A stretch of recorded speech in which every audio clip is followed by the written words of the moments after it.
देखो इसमें प्रूफ के अंदर हमारे पास पार्ट माना लेट करके चलते हैं। F is defined from G to G dash. हमें ये दिया हुआ है इज ए मॉर्फिज्म, यानी हमारे पास ये एक समाकारी है। अगर समाकारी है तो समाकारी की कंडीशन अप्लाई होगी, अर्थात F of A into B is equal to F of A into F of B के इक्वल आएगा। और एक और हमारे पास कंडीशन की एफ ऑफ ई की वैल्यू ई डैश के और एफ ऑफ ए इनवर्स की वैल्यू जो होगी वो एफ ऑफ ए के होल इनवर्स के इक्वल होगी। ये हमें कंफर्म हो गया अगर समाकारी है तो। समाकारिता की शर्त थी। इस समाकारिता की शर्त के अनुसार हमें फर्स्ट पार्ट प्रूफ कर रहे हैं। हमें ये दिया हुआ है कि एच जी का उपग्रुप है। अगर एच जी का उपग्रुप है इसका मतलब ए और बी अगर एच के अवयव हैं तो ए बी इनवर्स जो होगा वो भी एच का अवयव बनेगा। अब हमें सिद्ध करना है H dash F of H जो है वो जी डैश का उपग्रुप है, अर्थात हमें सिद्ध करना है कि एफ ऑफ ए और एफ ऑफ बी अगर दो एलिमेंट हैं जो एफ ऑफ एच के लेके चलेंगे तो एफ ऑफ ए और एफ ऑफ बी का इन्वर्स हमें बिलोंग करता है जी एच एफ ऑफ एच से। ये हमें सिद्ध करना है। इसको सिद्ध करने के लिए देखो ए जो है वो एच का एलिमेंट है तो F of A F of H का एलिमेंट होगा। बी एच का एलिमेंट है तो F of B F of H का एलिमेंट होगा।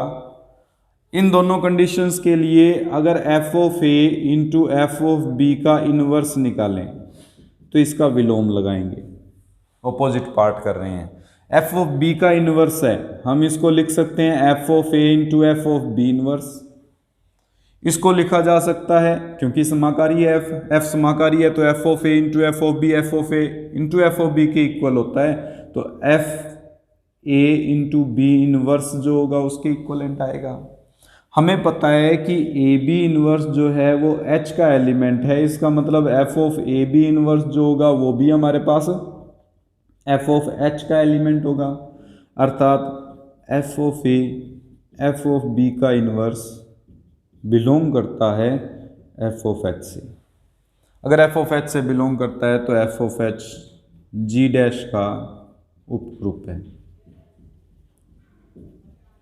पहला पार्ट प्रूफ हो गया। ये लिख लीजिए, फिर सेकंड पार्ट प्रूफ कर लेते हैं। गिवन पार्ट है कि एच डैश अगर जी डैश का सब ग्रुप है तो उस केस में F of A into F of comma F of B belongs to H dash implies F of A F of B inverse belongs to H dash. ये हमें given है। हमें प्रूफ करना है कि F inverse H dash is a subgroup. F inverse H dash is subgroup of G, यानी इसको हमें उपग्रुप सिद्ध करना है। अब इसको उपग्रुप सिद्ध करने के लिए माना ए और बी दो एलिमेंट्स ले लेते हैं जो एफ इनवर्स एच डैश के एलिमेंट्स हैं। अब चूंकि ए जो है वो एफ इनवर्स एच डैश का एलिमेंट है तो इसका मतलब हुआ कि F of A H dash का एलिमेंट होगा। बी अगर F inverse of H dash का एलिमेंट है तो इसका मतलब एफ ऑफ बी जो होगा वो एच डैश का एलिमेंट होगा। इनवर्स है, इनवर्स है तो इधर आने पर ये हमारे पास एफ ऑफ बी को कन्वर्ट कर देगा। और अभी अभी जो हमने पार्ट लिखा एफ ऑफ ए और एफ ऑफ बी अगर एच डैश का एलिमेंट है, एच डैश जो है वो सब ग्रुप है। अगर सब ग्रुप है तो सब ग्रुप की डेफिनेशन के अकॉर्डिंग एफ ऑफ ए और एफ ऑफ बी का जो इनवर्स है वो बिलोंग करेगा एच डैश से। और F of A into F of, क्योंकि समाकारी है एफ मॉर्फिज्म है तो मॉर्फिज्म की कंडीशन से एफ ऑफ बी इनवर्स जो होगा वो भी एच डैश का एलिमेंट बनेगा। और F of A into B inverse भी हमारे पास एच डैश का एलिमेंट बनेगा समाकारिता की शर्त के अनुसार। और अगर ये A B inverse F of A B inverse H dash का एलिमेंट है तो ए बी इनवर्स जो होगा वो भी F inverse of H dash का एलिमेंट बनेगा। अर्थात ए और बी दो एलिमेंट लिए थे हमने, जो प्रूफ लेके चल रहे थे F inverse of H dash के। हम प्रूफ कर रहे हैं कि ए बी इनवर्स जो है वो बिलोंग करता है एफ इनवर्स एच डैश से, अर्थात ये हो गया कि हमारे पास एफ इनवर्स एच डैश जो है वो जी डैश का उपग्रुप है, जो हमें प्रूफ करना था। तो कर्नल ऑफ एफ के अंदर हमारे पास जो पार्ट रहता है उसके अकॉर्डिंग देखिए, आपके पास एक फंक्शन डिफाइन कर दिया आपने, a function from G to G dash. जैसे ये हमने एक फंक्शन डिफाइन किया है जी से जी डैश में, ये इसमें एलिमेंट जो होंगे वो जी के एलिमेंट्स होंगे और इसमें जो एलिमेंट्स होंगे वो जी डैश के एलिमेंट होंगे। अब अगर हमारे पास इसके कुछ एलिमेंट इस तरह के हैं A and B which are related with E dash, यानी इसके तत्समक अवयव से संबंधित हैं जी डैश के। ए का भी संबंध किससे बन रहा है, ई का संबंध तो बनेगा ही बनेगा, और बी का भी संबंध फलन के अनुसार किससे बन रहा है, ई डैश से। तो ये जो समुच्चय है, इस पूरे समुच्चय को समाकारिता की अष्टि कहते हैं या कर्नल ऑफ एफ कहते हैं, और इसे के ई आर ऑफ एफ से रिप्रेजेंट करते हैं। इसके अंदर जो भी एलिमेंट आता है एक्स, वो कुछ इस फॉर्म में आता है कि एफ ऑफ एक्स का रिलेशन केवल किससे बनना चाहिए, ई डैश। ई डैश से ही हमारे पास रिलेशन आना चाहिए और किसी से इसका रिलेशन नहीं बनना चाहिए, तब हम कहेंगे कि ये समाकारिता की अष्टि है, अन्यथा ये समाकारिता की अष्टि नहीं है। तो डेफिनेशन में हमारे पास कुछ इस प्रकार से ही लिखेंगे कि जी के वे अवयव, उन अवयवों का समुच्चय, जी के उन अवयवों का समुच्चय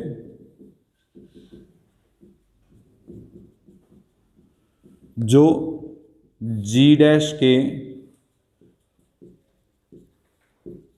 तत्समक अवयव ई डैश से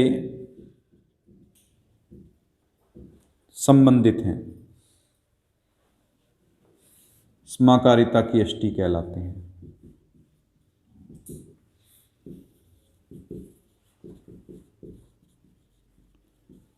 और इसको हम अगर ये कह दें कि इसको कैपिटल के से भी रिप्रेजेंट कर सकते हैं, कैपिटल के का मतलब भी कर्नल ऑफ एफ होगा। अगर हम ये कह दें कि एक्स जो है वो के से रिलेटेड है, तो इसका मतलब हमें डायरेक्ट है कि F of X is equal to E dash लेके चलना है। ये कर्नल ऑफ एफ को डिफाइन करेगा बस, कि अगर एक एलिमेंट और एक और पार्ट के जो है वो कभी भी एम्प्टी तो हो ही नहीं सकता, क्योंकि एटलीस्ट ई जो है वो जी में ऐसा एलिमेंट जरूर होगा जिसके लिए F of E is equal to E dash होगा।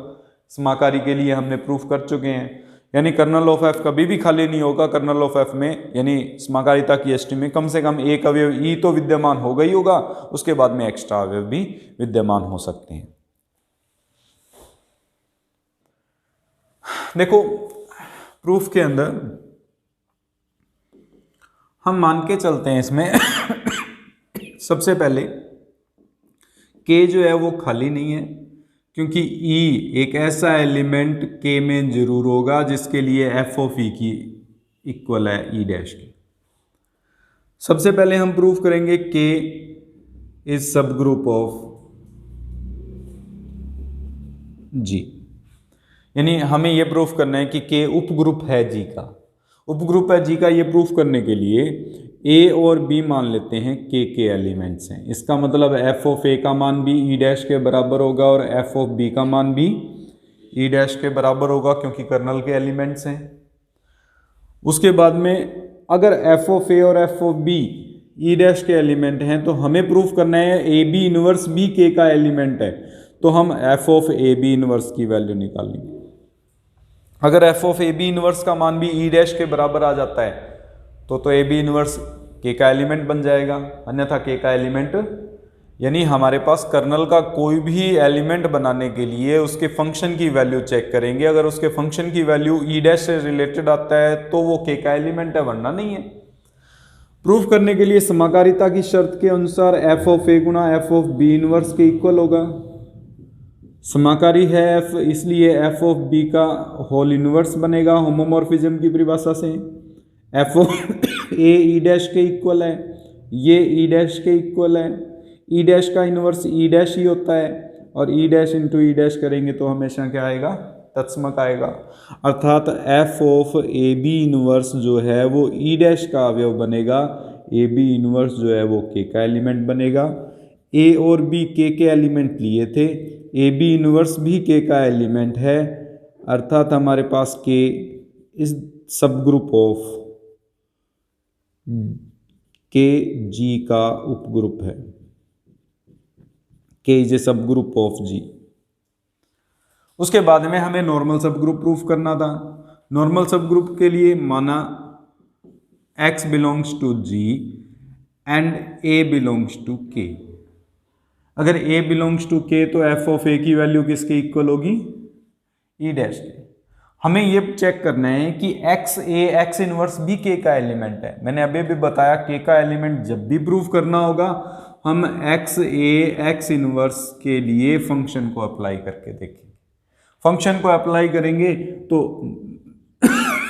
समाकारिता की शर्त के अनुसार इसको लिखा जा सकता है f of x, f of a, f of x inverse. इसको लिखा जा सकता है f of x e dash f of x का इनवर्स। इसको लिखा जा सकता है f ऑफ x, क्योंकि f of x into E dash करेंगे तो f ऑफ x ही आ जाएगा, तत्समक से किसी को भी गुणा करें तो तत्समक ही आ जाता, वही अवयव आ जाता है। और f ऑफ x का अगर f ऑफ x के इनवर्स से हम ऑपरेट करवाएं तो ये हमेशा किसके बराबर हो जाएगा, ई डैश के, क्योंकि किसी भी अवयव को उसके प्रतिलोमी से मल्टीप्लाई करने पर तत्समक अवयव बनता है। अगर तत्समक अवयव बनता है तो f of x A x inverse भी ई डैश का अवयव है। x ए x इनवर्स जो है वो k का एलिमेंट होगा, x g का एलिमेंट लिया था हमने हम, और a k का एलिमेंट। हम प्रूफ कर रहे हैं कि x ए x इनवर्स भी k का एलिमेंट है, अर्थात k नॉर्मल सब ग्रुप है जी का। प्रूफ हो जाएगी ये थ्योरम। एक तो हमें ये दिया हुआ है कि फंक्शन f डिफाइंड है g से g डैश में, और ये ऑन टू भी है। ऑन टू का मतलब all the elements of g dash are related with g, यानी सारे के सारे जो आच्छादक समाकारिता है, आच्छादक समाकारिता का मतलब है कि जी डैश के जितने भी अवयव हैं वो सारे के सारे जी से संबंधित हैं, और F of A into B बराबर F of A into F of B के। इसी प्रकार जी भी डिफाइंड है G dash to G double dash में, ये भी ऑन टू मॉर्फिज्म है। ऑन टू मॉर्फिज्म का मतलब अगेन जी डबल डैश के सारे अवयव जी डैश से संबंधित हैं, और इसमें भी हमारे पास जो समाकारिता की शर्त है G of A into B is equal to G of A into G of B की कंडीशन को सेटिस्फाई करते हैं। हमें प्रूफ करना है कि जी ओ एफ जो है वो G dash to G double dash में ऑन टू मॉर्फिज्म है। ऑन टू की तो कंडीशन डायरेक्ट हो जाएगी बेटा। देखो जी से जी डबल डैश में प्रूफ करना है, जी डबल डैश के सारे अवयव किससे संबंधित हैं, जी डैश से। जी डैश के सारे अवयव किससे संबंधित हैं, जी से। इसका मतलब जी डबल डैश के भी तो सारे अवयव जी से संबंधित होंगे, यानी ये ऑन टू तो होगा। हमें ये चेक करना है क्या ये समाकारिता है या नहीं। समाकारिता की शर्त क्या थी, हमें ये प्रूफ करना होगा कि G O F of A B लेके चलेंगे, वो G O F of A और into G O F of B के इक्वल है या नहीं। उसको प्रूफ करने के लिए पहले तो हम G of F of A B लिख सकते हैं। इसको संयुक्त फलन की परिभाषा थी कंपोजिशन ऑफ फंक्शन के लिए। एफ समाकारी है, अगर एफ समाकारी है तो समाकारिता की शर्त लग सकती है इसमें। हम लिखेंगे G of F of A into F of B के रूप में व्यक्त कर सकते हैं इसको। फिर जी भी समाकारी है, अगर जी समाकारी है तो इसका मतलब जी की भी जो शर्त थी हमारे पास समाकारिता की वो भी लागू हो सकती है। हम इसको जी ऑफ एफ ऑफ ए और जी ऑफ एफ ऑफ बी लिख सकते हैं।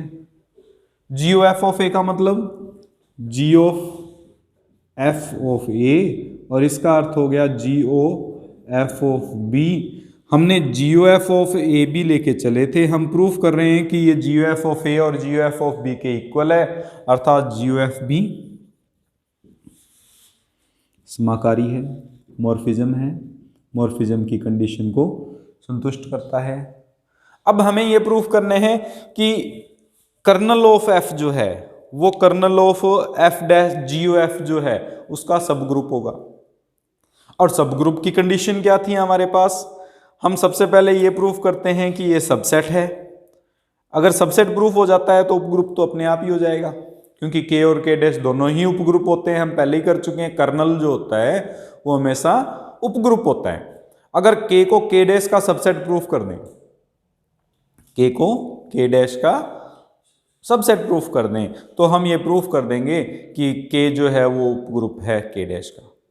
सबसे पहले एफ, कर्नल ऑफ एफ को परिभाषित करते हैं।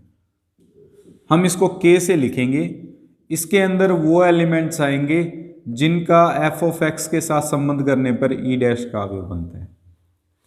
फिर kernel of G of F को परिभाषित करते हैं, इसको के डैश से लिखेंगे, इसके अंदर वो अवयव आएंगे जिसमें GOF ऑफ के डैश का जो एलिमेंट है यानी एक्स का जो अवयव संबंध है वो हमारे पास ई डबल डैश से बनता है, जहां ई डबल डैश GOF का आइडेंटिटी फंक्शन है, आइडेंटिटी एलिमेंट है, तत्समक अवयव है। हम ये मान के चलते हैं कि ई डबल डैश जो है वो तत्समक अवयव है GOF का। और GOF के अंदर, कर्नल ऑफ GOF के अंदर जो भी एलिमेंट्स आता है वो इस प्रकार से है जिसमें GOF ऑफ एक्स की वैल्यू किसके इक्वल है? ई डबल डैश के। हमें प्रूफ करना है K is a subset of K dash. Subset कैसे प्रूफ करते हैं? सबसेट की क्या कंडीशन थी हमारे पास? हम किसी भी एक सेट को दूसरे सेट का सबसेट कैसे प्रूफ किया जाता है? मान लो हमें यह प्रूफ करना है कि A is the subset of B। कैसे प्रूफ करेंगे? एक एलिमेंट लेके चलेंगे, इसका अवयव लेके चलेंगे, इसका उपसमुच्चय सिद्ध करने के लिए 11वीं क्लास में छोटा सा पार्ट किया था आपने, और B का अवयव प्रूफ कर देंगे। A का अवयव लेके चलेंगे, किसका अवयव प्रूफ कर देंगे? B का। अगर B का अवयव प्रूफ हो जाता है तो वह सबसेट हो जाएगा, अन्यथा वो सबसेट नहीं है। तो यहां पे भी यही कंडीशन लेके चलते हैं, माना A एलिमेंट है K का और इसको किसका प्रूफ कर दें? K डैश का भी अवयव है। K डैश यानी कर्नल ऑफ GOF का अवयव हमें प्रूफ करना है। कर्नल ऑफ GOF का अवयव प्रूफ करने के लिए A अगर K का एलिमेंट है तो इसका अर्थ क्या हुआ? F ऑफ A की वैल्यू किसके इक्वल होगी? कर्नल का अवयव है, उसकी इमेज किससे बनेगी? E डैश से बनेगी। दोनों तरफ G को परिभाषित कर दें, G of F of A बराबर होगा G ऑफ E डैश के। G of F of A का मतलब GOF ऑफ A बराबर G of E dash, E double dash बन गया। G of E dash, E dash किसका अवयव था? G डैश का अवयव था, और G जो परिभाषित है वो G डैश से G डबल डैश में है, तो इसका तत्समक अवयव इसके तत्समक अवयव से संबंधित होगा। इसका तत्समक अवयव हमने E डबल डैश लिया है, E डबल डैश लिया है तो इसका मतलब GOF ऑफ A जो है वो E डबल डैश के इक्वल आएगा। अगर GOF of A E double dash के इक्वल है, इसका मतलब A जो होगा वो किसका एलिमेंट बना? K डैश का। A K का अवयव लिया था, K डैश का अवयव प्रूफ कर रहे हैं, इसका मतलब K is a subset of K dash, अर्थात K डैश का उपग्रुप है।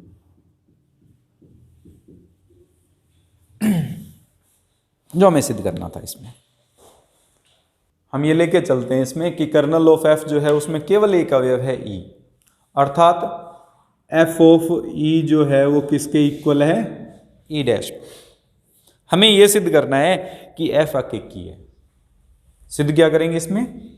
सबसे पहले सिद्ध करना है एफ इज 1 1।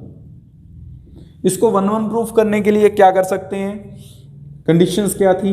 हम F of A equals to लेके चलते हैं किसके? एफ ऑफ बी के। एफ ऑफ ए अगर एफ ऑफ बी के इक्वल है, इसका मतलब F of A into F of B का इनवर्स जो होगा वो इक्वल होगा किसके? ई डैश के। इसका अर्थ ये हो गया कि F of A into F of B का इनवर्स, क्योंकि समाकारिता की शर्त है, एफ समाकारी तो है ही, अकेकी अकेकी सिद्ध करना है हमें।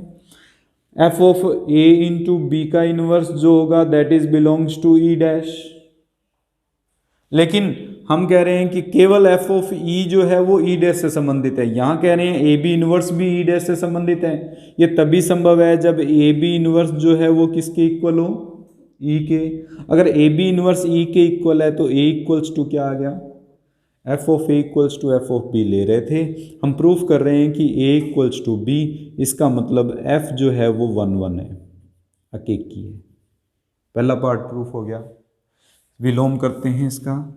विलोम में हमें क्या प्रूफ करना है कि f जो है वो अकेकी है, ये तो दिया हुआ है। हमें ये सिद्ध करना है कि केवल कर्नल ऑफ f में जो एलिमेंट है वो हमारे पास किसके इक्वल है, e के। अकेला एक तत्सम अवयव ही ऐसा है जो कि कर्नल ऑफ f में बिलोंग करता है और कोई अवयव e में बिलोंग यानी कर्नल ऑफ f में बिलोंग नहीं करता। अब मान के चलते हैं कि a एक ऐसा अवयव है जो k का अवयव है। अगर k का अवयव है तो f ऑफ a का मान किसके इक्वल होगा, e डैश से। लेकिन जो f ऑफ e है वो भी किससे संबंधित है, e डैश से। ये तभी संभव है, f अकेकी है, परंतु f अकेकी है।